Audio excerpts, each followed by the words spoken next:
আসসালামু আলাইকুম। তুই কিচেনের পক্ষ থেকে সকলকে স্বাগত জানিয়ে শুরু করছি আমার আজকের রেসিপি। আমার আজকের রেসিপি হচ্ছে পেঁপের বড়া।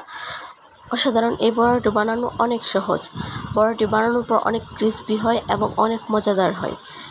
ভিডিওটা না টেনে পুরো দেখার অনুরোধ রইল। চলেন শুরু করা যাক। এখানে প্রথমে আমি একটা পেঁপেকে চিকন করে কুচি কুচি করে কেটে নিয়েছি। তারপর পরিষ্কার পানি দিয়ে ভালো করে ধুয়ে নিয়েছি। এরপর এখানে আমি মশলা অ্যাড করব। দিয়ে দিব মরিচ গুঁড়ো, দিয়ে দিব হলুদ গুঁড়ো, দিয়ে দিব ধনিয়া গুঁড়ো, তারপর দিয়ে দিব জিরা গুঁড়ো, এ পর্যায়ে দিয়ে দেবো মেথি কালো জিরা গুঁড়ো, তারপর দিয়ে দেবো স্বাদ মতো লবণ, তারপর দিয়ে দেবো 2 চামচ আদা বাটা, 2 চামচ রসুন বাটা এবং 3 চামচ পেঁয়াজ বাটা।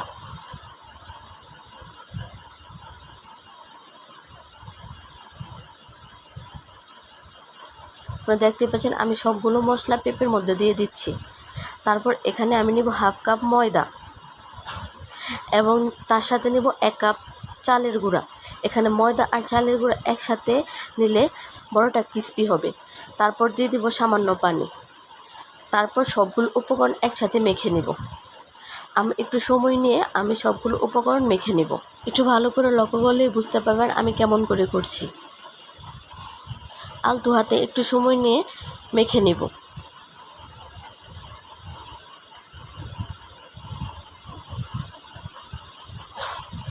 এখানে বেশি শক্ত করাও যাবে না, বেশি নরম করাও যাবে না।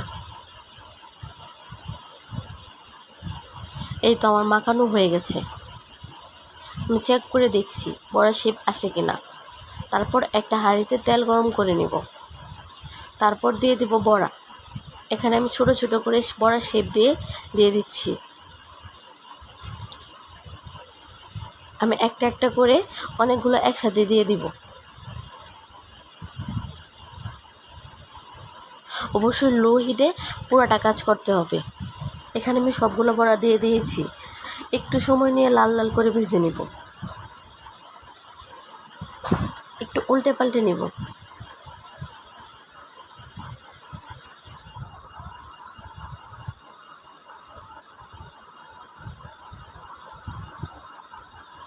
এখনও আমার চ্যানেলটিকে যারা সাবস্ক্রাইব করেননি তাদের কাছে সাবস্ক্রাইব করে রাখার অনুরোধ রইল।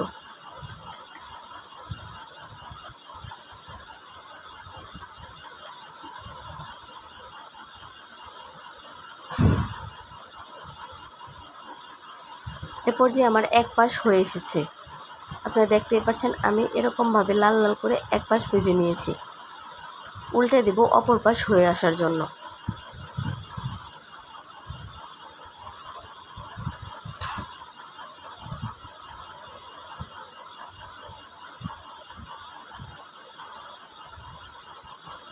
আরেকটা পাশ হয়ে আসার জন্য আমি অপেক্ষা করতেছি। এখানে লো হিটে অবশ্যই রান্না করবেন, নয়তো ভিতরে কাঁচা থেকে যাবে, উপরে লাল হয়ে আসবে, তখন খেতে মজা হবে না। এই তো দেখতেই পাচ্ছেন আমার দুই পাশে সুন্দর করে হয়ে এসেছে। এ পর্যায়ে আমি সবগুলো বড়া তুলে নেব। এখানে আমি একটা একটা করে বড়া তুলে নিচ্ছি।